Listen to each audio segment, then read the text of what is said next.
had spread through their ranks. They were on their guard. The subconscious offensiveness of their attitude has constituted old Julian's home the psychological moment of the family history, made it the prelude of their drama. The Forsytes were resentful of something, not individually, but as a family.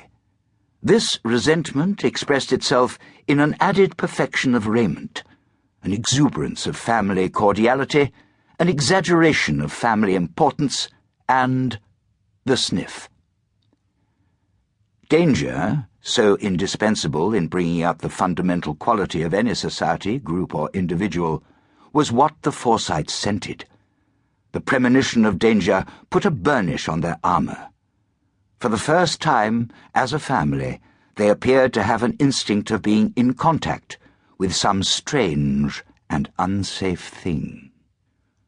Over against the piano, a man of bulk and stature was wearing 2 waistcoats on his wide chest, 2 waistcoats and a ruby pin, instead of the single satin waistcoat and diamond pin of more usual occasions, and his shaven, square old face, the colour of pale leather, with pale eyes, had its most dignified look above his satin stock.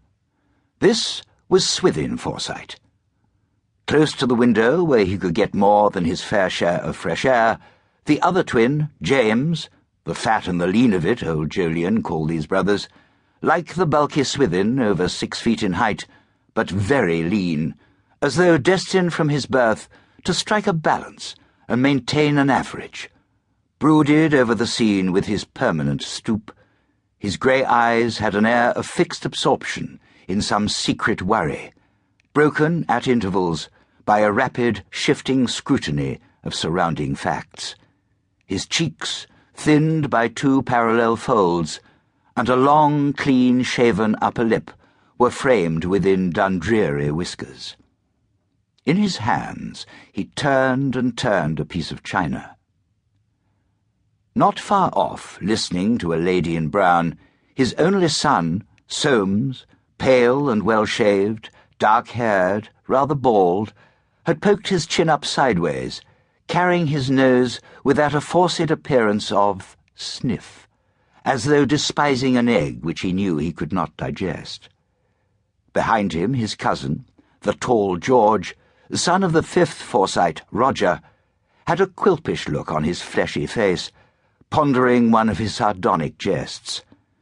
Something inherent to the occasion had affected them all. Seated in a row close to one another were 3 ladies, Aunts Anne, Hester, the 2 Forsyte maids, and Julie, short for Julia, who, not in first youth, had so far forgotten herself as to marry Septimus Small, a man of poor constitution. She had survived him for many years. With her elder and younger sister, she lived now in the house of Timothy, her 6th and youngest brother, on the Bayswater Road. Each of these ladies held fans in their hands, and each, with some touch of colour, some emphatic feather or brooch, testified to the solemnity of the opportunity.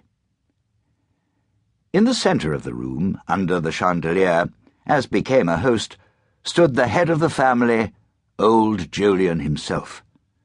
80 years of age, with his fine white hair, his dome-like forehead, his little dark grey eyes, and an immense white moustache which drooped and spread below the level of his strong jaw.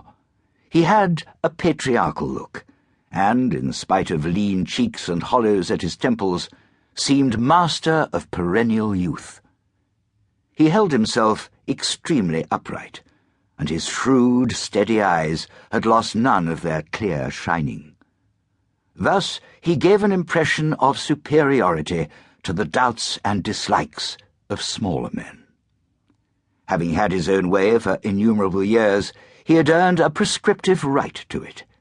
It would never have occurred to old Julian that it was necessary to wear a look of doubt or of defiance. Between him and the 4 other brothers who were present, James, Swithin, Nicholas, and Roger, there was much